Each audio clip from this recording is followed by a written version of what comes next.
Good morning, everybody. Pretty big day for the 63 Impala here. I think we're finally going to get to take it on a legit test drive up and down the road I live on. Long time coming. I've had it for a good probably going on 3 years now. So big day for the car.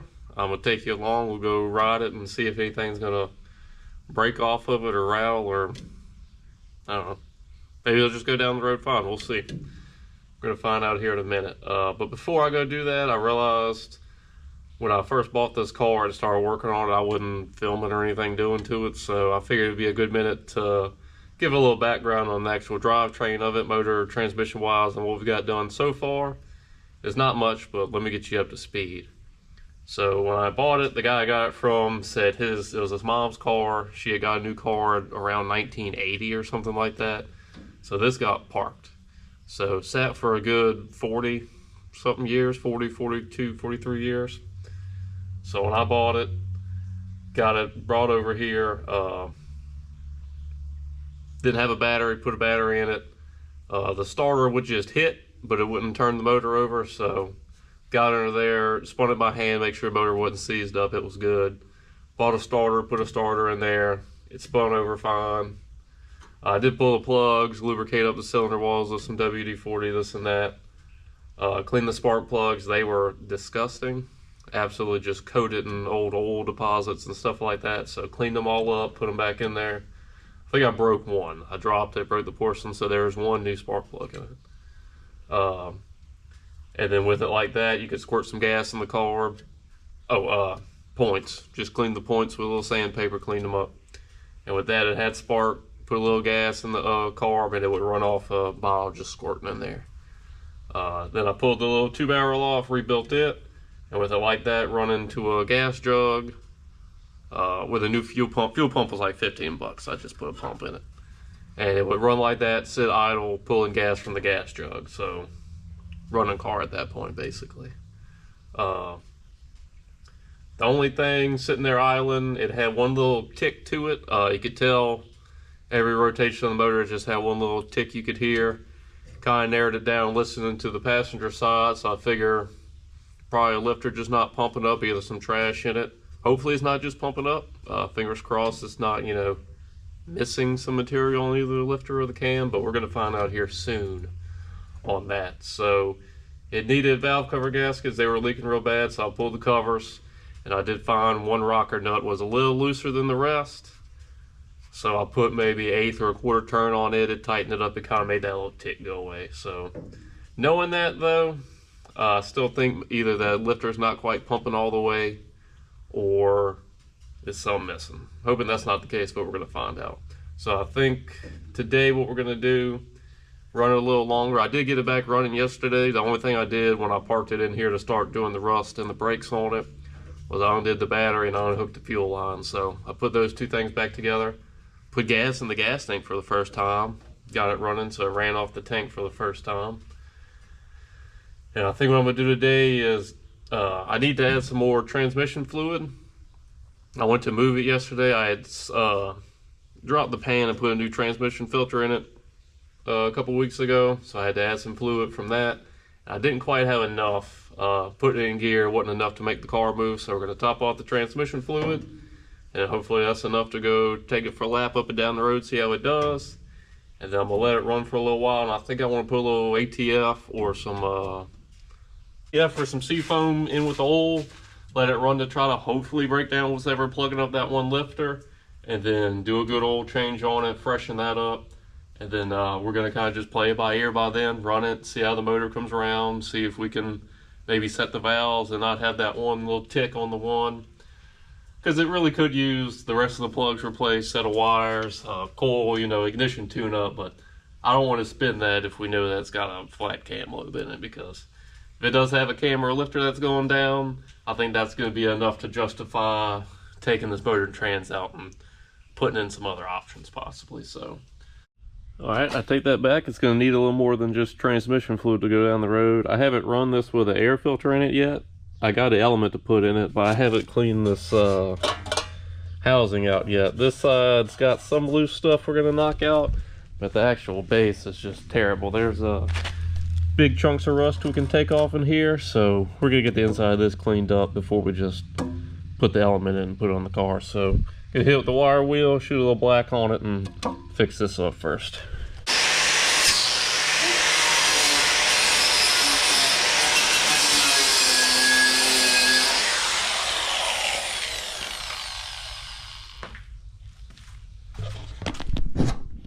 Alright, much better. Probably use a little Scotch-Brite or maybe a wire wheel on a drill to hit some of the inside parts. Like I said, put some cardboard down, shoot a little black, and that could be drying while we get the transmission fluid put in and get it running.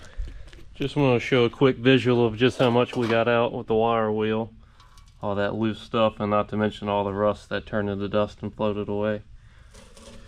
It's going to give that little 2-barrel its best chance with when it's sucking up all that nastiness. Now the outside could obviously use a coat, but that's not going to keep us from going down the road, so we'll wait on that. Kind of matches everything else under there anyway, so we'll leave it. I'm gonna blow this out, shoot a little paint on the inside. And then I wanted to show, I did make a little repair to the base plate here. It had 2 little pinholes, so just mixed up a little JB weld. Used a little piece of wire, got it all mixed together and just pushed it in there just where nothing would come past the filter through those 2 little holes. Better than nothing. So we're gonna use the old, everybody's favorite, the semi-gloss black. If I can open the thing. Gonna put a little coat of there. And then I'm almost out. I restocked the last time I went to O'Reilly's and I accidentally picked up, this looks like the same thing, but instead of just low gloss, it says Ford semi-gloss black. So what I got, I'm gonna spray that on there. Hopefully it doesn't make it run any worse. All right, got you propped up on the toolbox there. I got about 2-3 more quarts of ATF in there, so we're gonna get it running, let that circulate, check our levels again, run it through the gears, get the fluid where it needs to be. The little bit I ran it yesterday, it wouldn't move, which is kind of alarming, but I've got to say it's because the fluid was low because I drove the car in here, so transmission should get to working. So let's fire up, see how it hears, get our fluid right, and then once our air lid finished drying, we'll put the filter on it and go try to drive it. But let's get this thing running.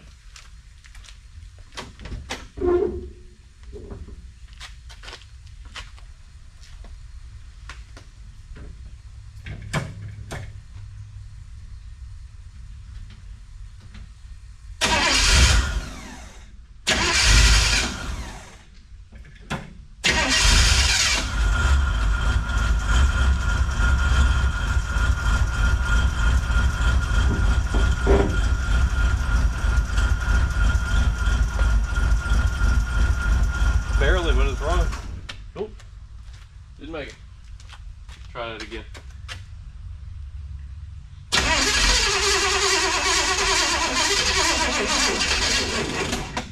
Ooh, battery might be a little low.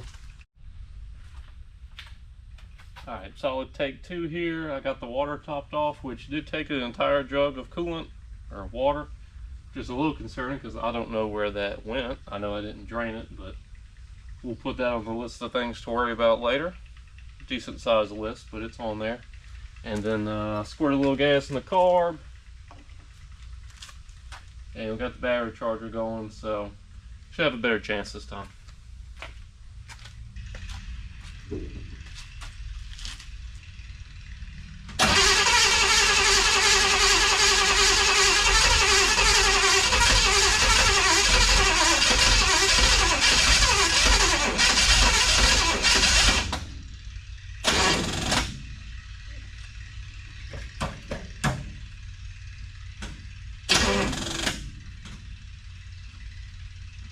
You know, or not.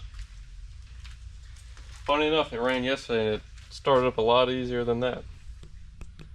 Alright, after trying to run it 2 or 3 times, it seemed like it was firing less and less. Funny enough, it started up and ran just fine yesterday, but I didn't want to just keep wearing out the starter. I've already kind of got that starter hot a few times just in trying to get it running the first time.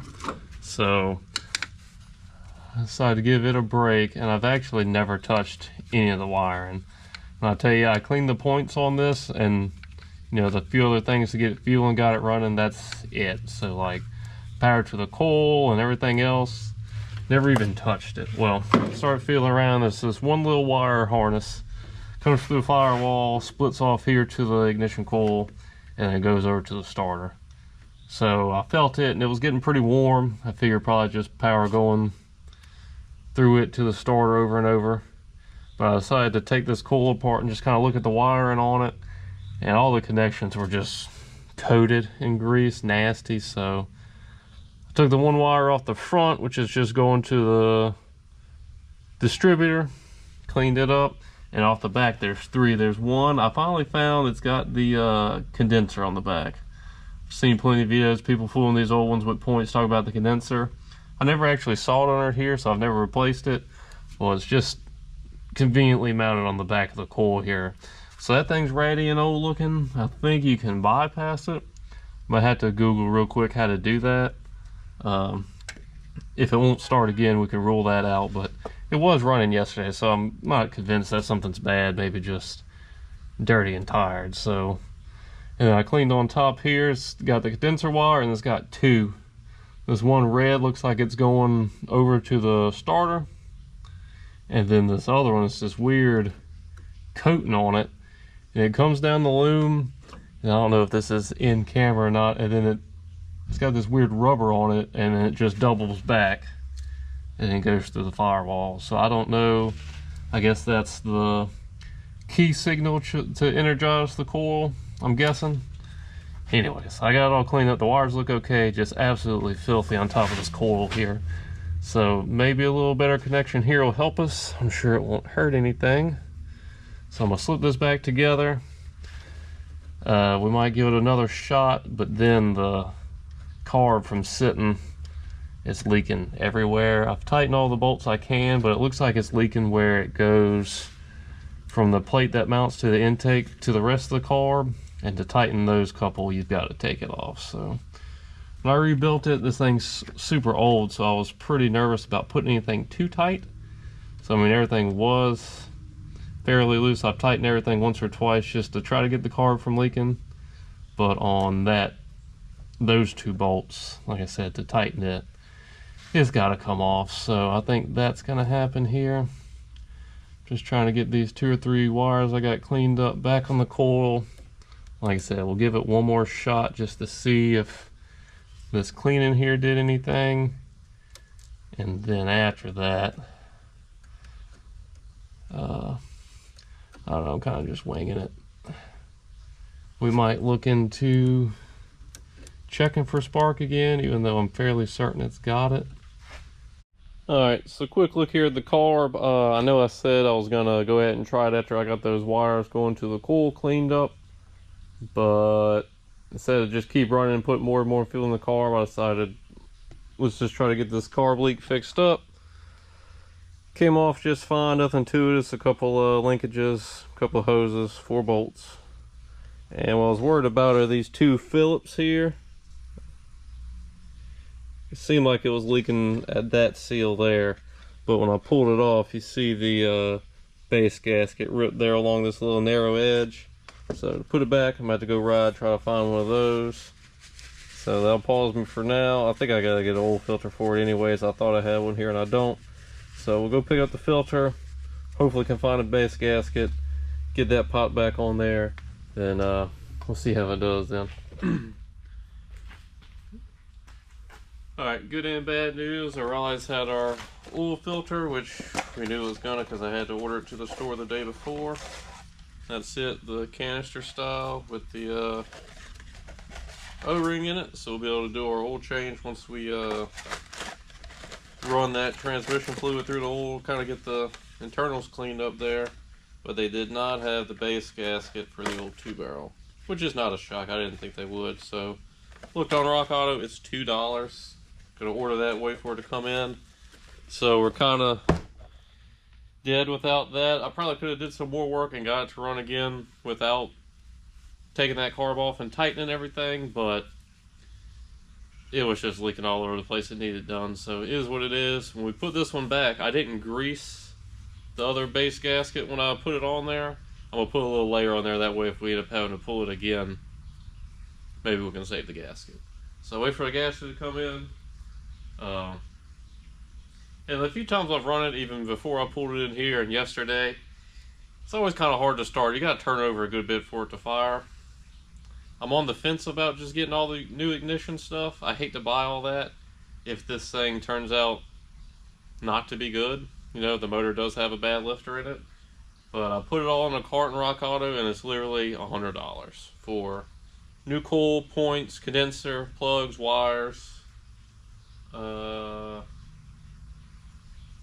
think that was it. So minus the distributor and entire ignition system, $100. So it's like, I don't normally like to do the old part shotgun and just, you know, because you want to know what you fix. Like, why is it not starting well or at all?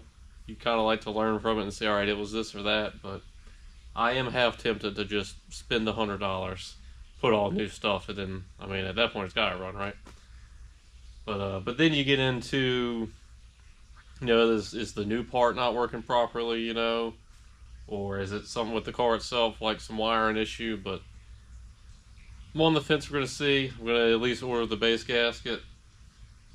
And then maybe we just get everything and then put it on one part at a time to kind of see how it improves it. I don't know. We'll see. Alright, updates on the 63. Carb's back on. I went ahead and hooked everything up. Fuel line, linkages and everything else. So that's ready to go.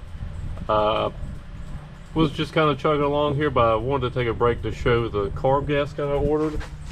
So when I rebuilt that little 2-barrel, the kit I ordered had pretty much everything in it, but it was a thinner gray gasket for the actual carb to the intake. I ordered this one, was $2, and I got two just in case I had to swap it. I mean, it's only $2, and this one was more considerably thicker than the one that came with the rebuilt kit. So if you're putting a little 2-barrel on, get that one when you get your kit from Rock Auto there. Get a spare, why not? It's $2. So got the carb all the way hooked up, and then I noticed the wires I had hooked back to my ignition coil was kind of rubbing on this, so I knew I was going to have to unhook these anyway. So I'm thinking, as far as getting it back started, why don't we go ahead and put the new coil and then the condenser on there. We'll just see what kind of difference that makes starting it back up. Get your old return spring on there. There, now the carb's ready. So I'm gonna get the new coil put together. This was a little mount. We'll put it right back where the stock one was, reuse it. This thing's all dirty, so I'm gonna wire wheel on that some and clean it, and then put the new coil and condenser on there. I'll show you when I get that put in. Alright, quick update. Cleaned up the mount for the ignition coil, came out pretty good. Wire wheeled it on the bench grinder there, and then this little wheel fit down in it really good. I was like kind of pinching it, running up and down, so that's restored basically. I cleaned up the little mount for the old coil and took it apart for the condenser, whatever you want to call it, and the new one comes with a new mount, so we'll just use the shiny brand new one. Side by side on the actual coils here, NGK, I think that's U1173 part number, all off of Rock Auto. AC Delco for that little guy. So I'm gonna put this together, tighten it all up, and then go put it on the intake. Alright, so coil in place. I just need to tighten down the two mounting bolts. Definitely a bigger coil. This one in the bracket, the screw barely could reach to actually pinch it in there. And when I first put it in place, I realized that to get the bolts in, it was basically kind of hitting the distributor cap. I was like, in case we gotta rotate that at some point. I didn't want it like that, so basically I took a pencil grinder, and I think the technical term is hogged out the holes here for the mount. So now we can kind of hold it this way, have a gap there, and tighten the coil down. Alright, so moment of truth. I got gas in the carb, it leaked a little around the base. I tightened the 4 base bolts up, it seems to be holding now. It's got a pump shot in it. You know, went ahead and hit the throttle, some down in it. Everything on the coil's hooked up, battery's got a charger on it. Let's see if it'll run. That bigger coil should put out more. Let's see from here.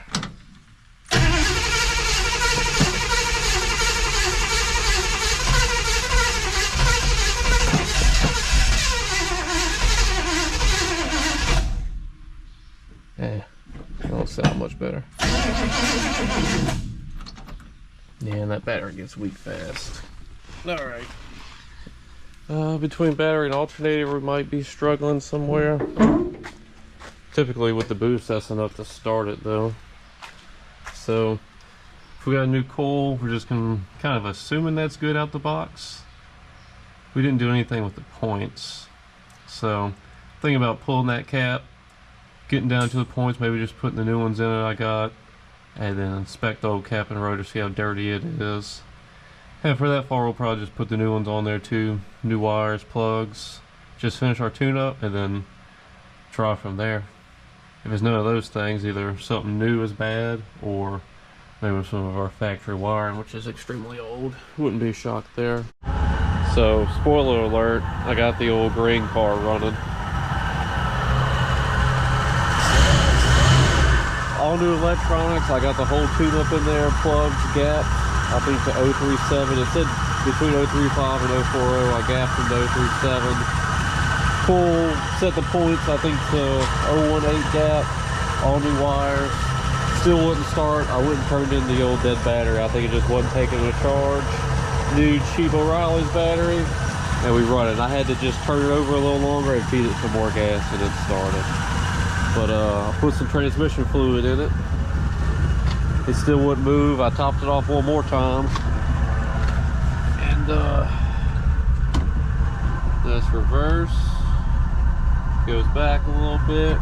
Neutral drive, you can feel it. And we got forward. So we have both gears and brakes now. So that's most of a car. I don't see why we can't go take it down the road besides not be able to see where we're going. Sits in their island. Oh, I meant to show pretty decent on the oil pressure, not on the temp yet, so it's still pretty smoky. Blew out a decent bit of stuff when it started the other day from the exhaust. Obviously it was right there. Pretty smoky, but I'm gonna let it warm up one time, and then we'll probably go take it down the road just to test it out some, and then I think we're gonna run some seafoam through it, and maybe even some transmission fluid in the oil before we change it. I can hear my one little tick over here just a little bit, I think. So just hoping to clean that up and have it running a little better. I checked the battery, it's showing just over 13, like 1310 on my meter. So I guess it's charging a little bit. So yeah, really just needed the battery the whole time. Still have all the original ignition stuff, but running all fresh stuff here now. It sounds pretty decent. Just smoky, so hopefully we can get the engine kind of cleaned out. Still good pressure. I'm gonna just let it sit here and idle for a little while, let it wake up some. Update, I ran a little quarter can of seafoam through the carb on it, and you want to talk about smoking. Got the fan going, it smoked it out pretty good. Sounds like it needs a water pump. I got some pretty, at times on, when I rev it up, like almost metal to metal sounded in the front there, so probably gonna be putting a water pump at least. Might be good enough to just go idle it down the road though. Getting up on temp now, maybe 160, 170, still good oil pressure, so really just want the smoking to go down. But I made it a lot worse. Whew. Yeah, that sounds bad up there. One of the bearings ain't happy at all. No more throttle, we'll just let it idle for a little bit. All right, it's been 4 or 5 days since the last video clip I recorded on the 63. Finally got it running. Turns out all the ignition stuff seemed to be okay. The battery I bought 2-3 years ago when I got it running was just kind of dead, wouldn't take a charge, so fresh battery. Ran, I let it sit here and idle. I wanted to just really let it get up to temp and kind of see how it was going to act. And it started screeching. I could tell when I revved it screeched kind of bad, so I was like, okay. Not much on the front here. It's either water pump or alternator. I assumed water pump, but it seemed fine at idle, so I was like, all right, maybe we can go out down the road and kind of test drive it. Well, it got to the point sitting here where just idling, it let out this horrible screeching, like metal to metal sounds. So I was like, all right, that's not gonna make it. So we shut it down. I pulled the belt off thinking it was a water pump, but the water pump feels pretty good. Pretty tight. It was actually the alternator. You can tell real crunchy sounding when you spun it. This is it here. You can tell basically just on the condition, the poor old tire thing. Something in here is wore out, bearing, something. It's not a whole lot of movement on the pulley up here, but something wasn't happy. It was making some crazy sounds. And the battery was barely charging to like 13.1, so I don't know if this was putting out full power that we needed. I'm not sure. Either way, alternator, so had to order one, which took a couple days. And then the battery I got from O'Reilly's, I wanted the cheapest one. I had to wait a day or two for it to come in, so kind of been just waiting on parts here. The battery took a couple days, alternator took a couple days. Now for a new alternator, I looked on Rock Auto and they had some remans for 50, 60, 70 bucks. That was the cheapest you could get. The only brand new one on Rock Auto was like 120. That was a bit much. And then O'Reilly's had like a reman one for 110, something like that. So I was trying to stay close to 100 bucks. But what I ended up going with is this Tough Stuff. I got that off of Summit. This is the last one. This is a 80 amp, one wire alternator. They had a couple 100 amp ones, but I kind of want the lower one. I think 80 is going to be plenty for this car that has no electronics on it anyways. So this one was on sale. I got the alternator for $98.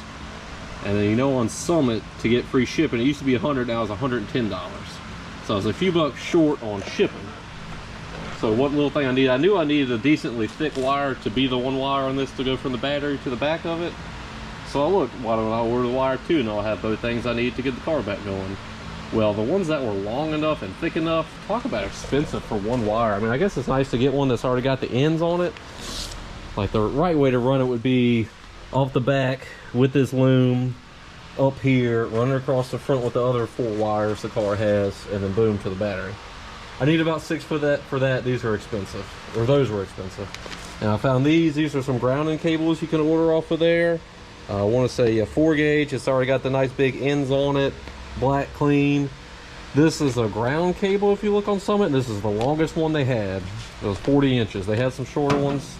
40 inches should just barely reach from right here along here. I'm gonna have to go in the front of the motor, which is not a great look, I know. But if it snakes up here, then up here to it, it'll reach.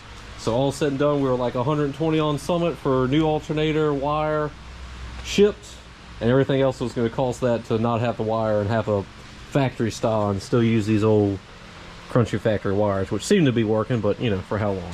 And plus with the one wire, the last benefit that kind of sold me is internal regulator. If you look at this old voltage regulator we got on here, I mean, it seemed to be working, but you know, for how long? So then we're going to be in, you know, more money for that. So cost wise, I think we did good with the alternator. So should be much to get it on. I'm gonna clean up the little bolt that goes through because it's all rusty, get it bolted on the car, get the belt tight, hook the wire up to it, and then I guess I'll try to video starting it this time, but it seems like every time the camera's running, the car don't want to start. But we'll try it again today. I'm about to pop it on there. It won't take long.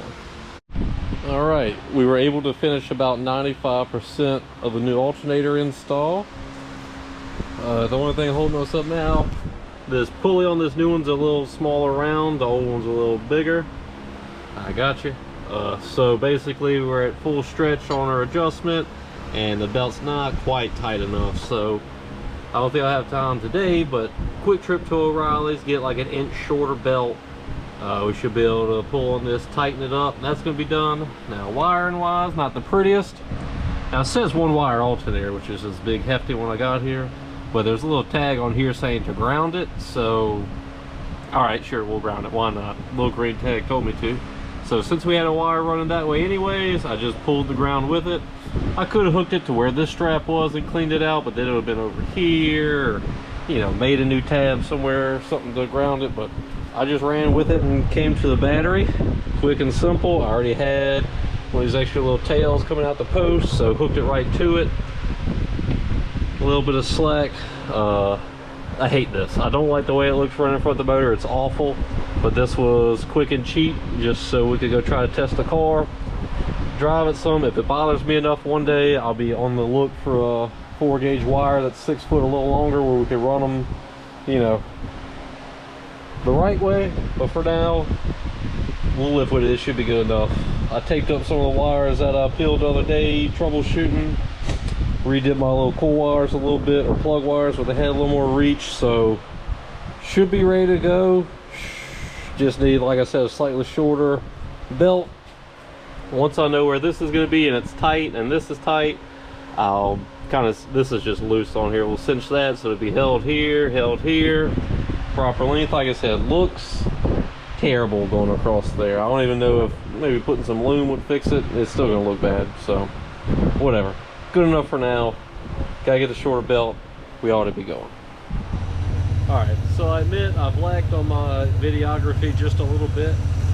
Yesterday I ended up going and getting a belt for the alternator.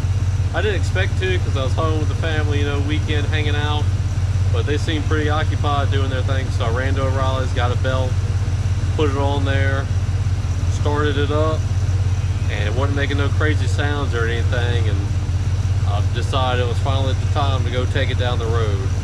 Put my daughter, my son, my wife all in it, and just took it a little trip down our road, you know, kind of putted it up and down, and it went. I'm pretty pleased with it.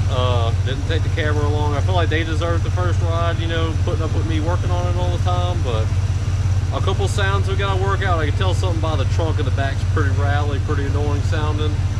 And then my daughter actually pointed out it's some kind of metal kind of screeching. It was actually kind of corresponding with the speedo in there, so I don't know if the speedo cable's kind of making some noise or what.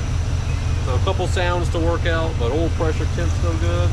The best thing from the trip, it sat here and ran for 5-10 minutes yesterday, wasn't even smoking. So I don't know if whatever in there is seated or sealed off ring wise or what, but the smoky kind of went down.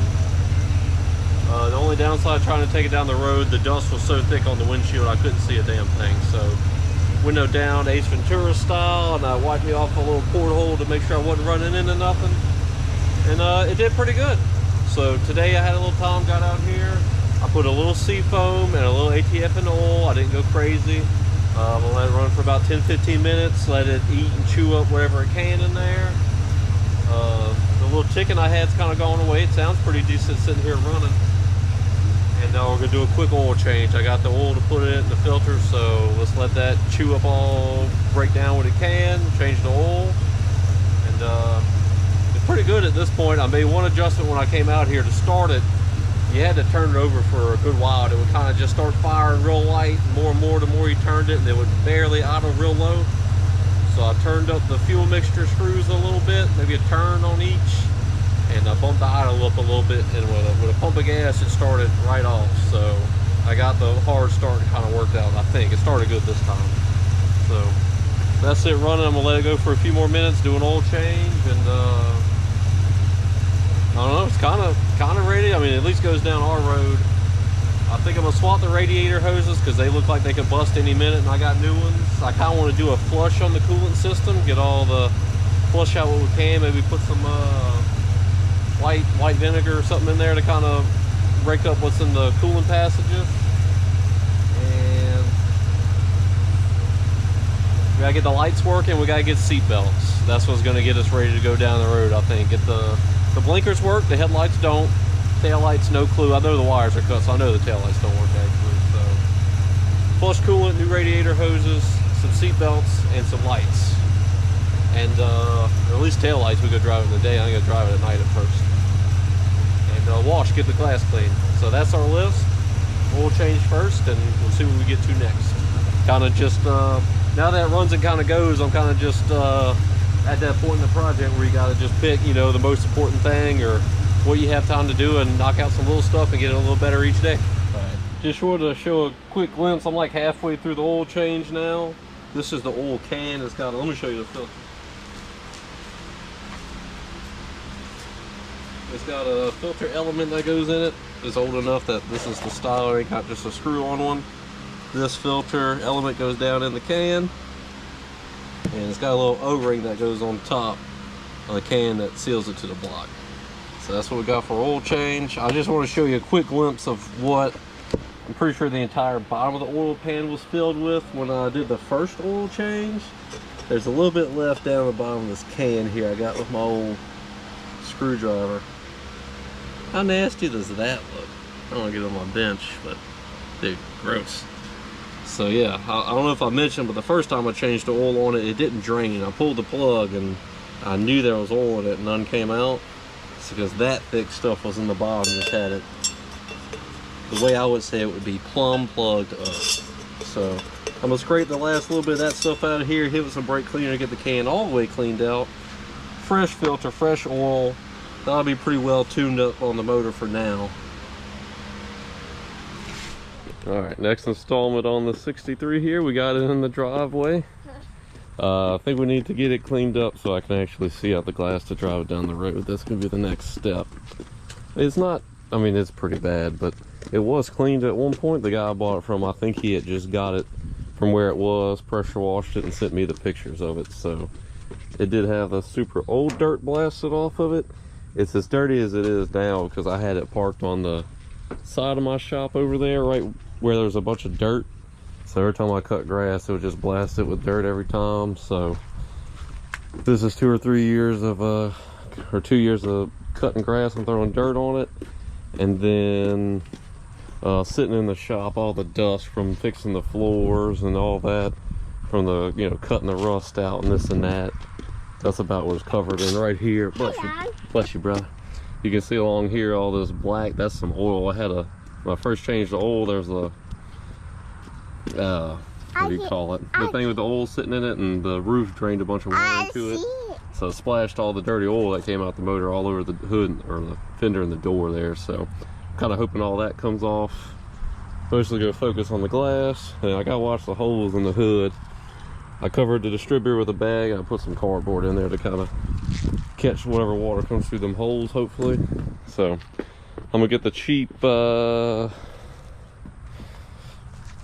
Harbor Freight pressure washer going, blast all the dirt off of it, and then maybe we get crazy and get some soap and just hand wash it a little bit, and then it should look a lot better than it does now.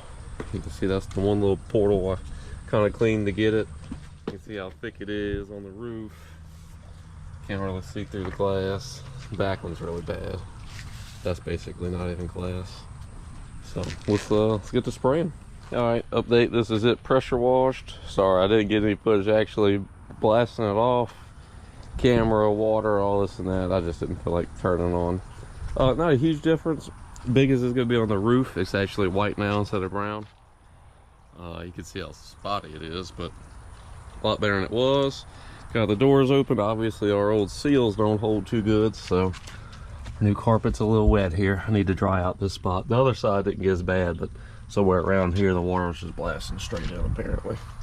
And then the windows, seems like they're really dirty on the inside. I don't know if I'm just covering overspray or what, but I had to get something to clean the inside of these windows, especially the back. I could actually see where I got a little paint on it right there. So this won't be fun, but we'll be in here cleaning the glass from the inside, I guess. I got it opened up where it can kind of defog in here. I really need to clean where all this filthy right there. So we'll let it air out a little bit, dry the carpet, clean the glass on the inside. Only part I'm disappointed, all this old motor oil that splashed on it did not come off. So it turns out if pitch black, disgusting old motor oil gets splashed on your car and sits for a year or two, pressure washing won't take it off. So it's still all spotty looking right here. I'm hoping maybe hand scrubbing I can get down into it, but I don't know if it's not gonna, you know, take the paint with it. We'll see. I'm gonna try to get at least the bottom half where it's really thick on there. I don't like where it's all spotty, but that bottom is really bad. Hood's drying out, it looks a lot better. Chrome's shining a little.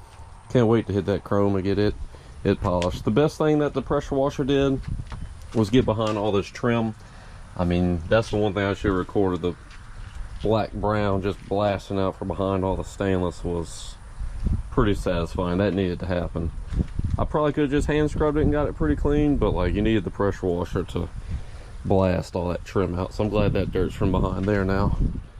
All right, phase 2 of cleaning done. The windows, not perfect. I could put some more time and get them a little cleaner, but you can see out of them now, as you can tell. So that's gonna be good enough for now. I could come back and kind of hit a few little spots on some of the sides, but just the fact that you can see through it, massive improvement. All it took was a razor blade to scrape off some of the more stuck stuff, and some glass cleaner and a little microfiber. Got the windows looking pretty good. I think the only other thing I'm gonna have time to get to today, I'm gonna try to clean all the inside of these doors because they're covered in grease and nastiness. and maybe attempt to hit a little hand wash because I want to try to get the oil off the fender and the door over there. Just kind of do some spot cleaning. All right, here's phase 3 of cleaning it. Hit it with a little car wash, a little hand wash, and scrubbed it all over. It's better. It's still got 50 different shades of green on it and rust everywhere, but it looks halfway clean. It's mostly dry, a little wet on the hood still, but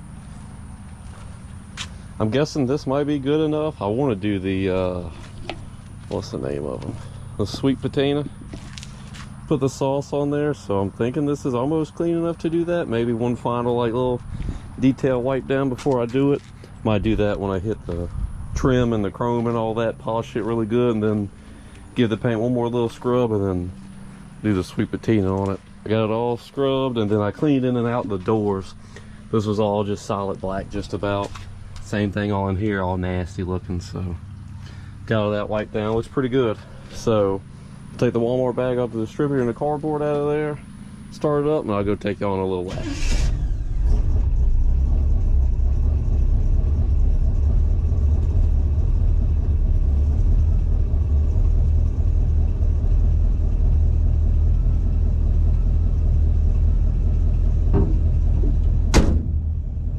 Missed the first test drive, but this is the first test drive where we can actually see where we're going, so that counts for something.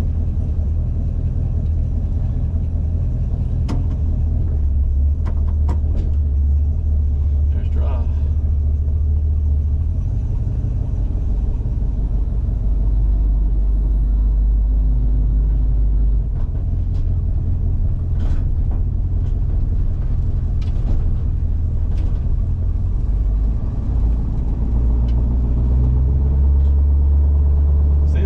Decent. It was still smoking a little bit earlier. I don't know if it was just because I had it cold.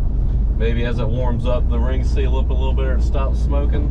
I would take that. A little smoking at first isn't terrible. We just listen for noises. Here's a bump. Really, it's just the trunk. The trunk's super rattly. I got to try to get a latch or a, I don't know, something to actually hold it down a little better, and maybe put some rubber back there because the trunk is very, very rattly.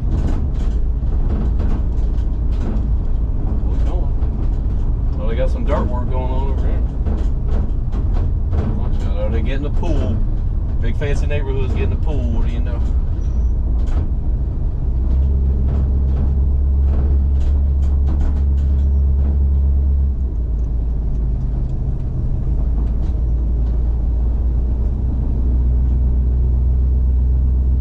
I will admit this right now.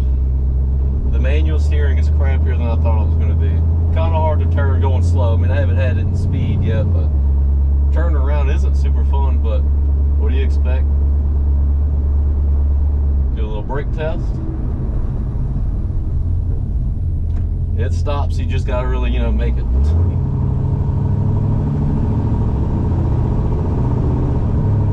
Oh, shifted in the second gear, so we got both gears. That's pretty cool. We got high and low.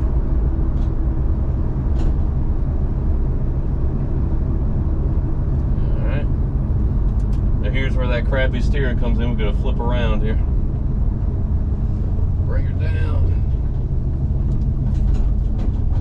Whew.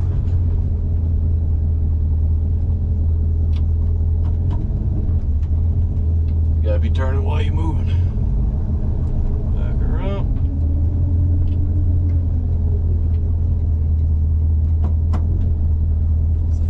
Two-hand operation.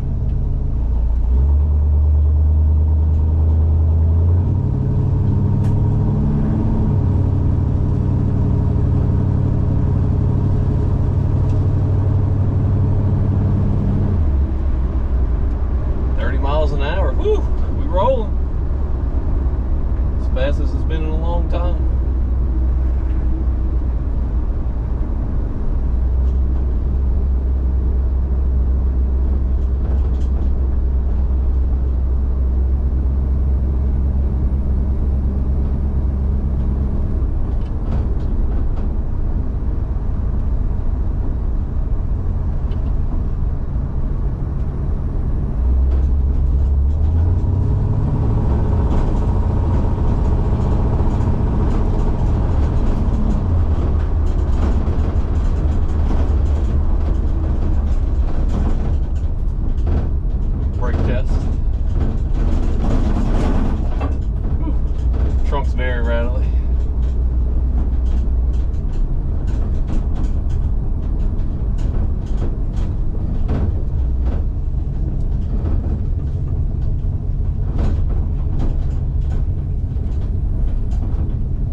good. It pulls all right. Steering's kind of hard, but you know, we expected that. Brakes are working. I think all that leaves now, we need some seat belts, and we need at least the brake lights to work. The wires are cut on that from the old rust back there, so I know none of them work. So a day probably to put the seat belts in it and to get the tail lights working. We might have to go take this thing out on the big road, the highway, and see how it does. Getting close to maybe needing some insurance on this thing. Big steps.